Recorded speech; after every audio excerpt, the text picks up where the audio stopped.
So I am in the process of rebuilding these steps.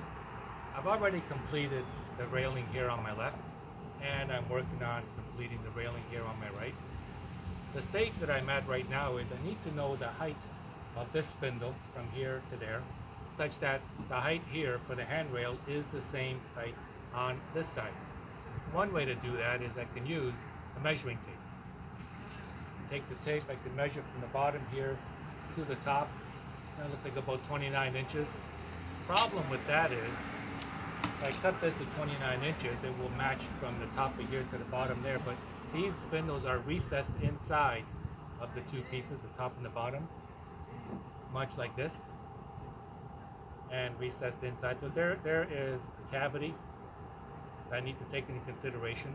I could measure this depth as well as the depth here on the bottom, do some mathematics and come up with a length for this spindle such that it matches this one here on the right, on my left.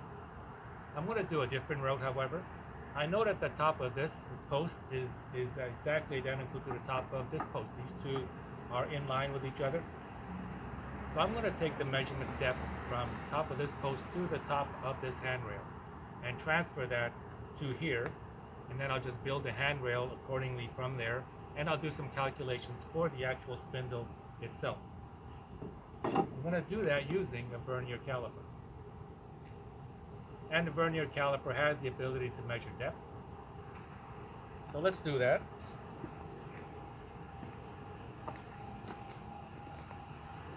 This is my personal vernier.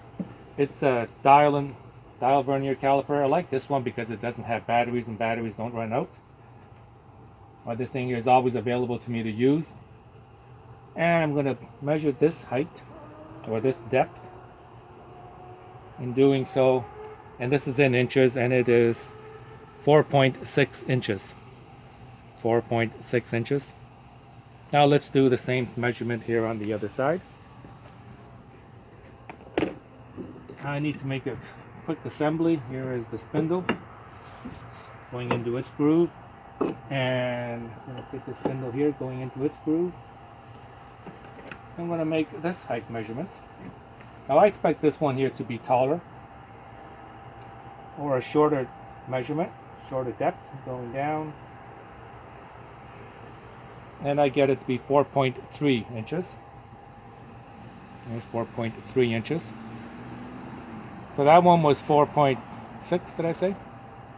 And this is 4.3, so I'm out by 0.3 inches. So I need to cut this by 0.3 inches, 300 thou, which is 100, 200, that much. So I need to remove that much from this spindle.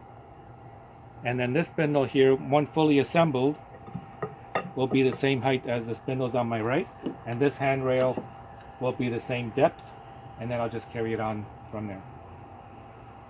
Vernier caliper.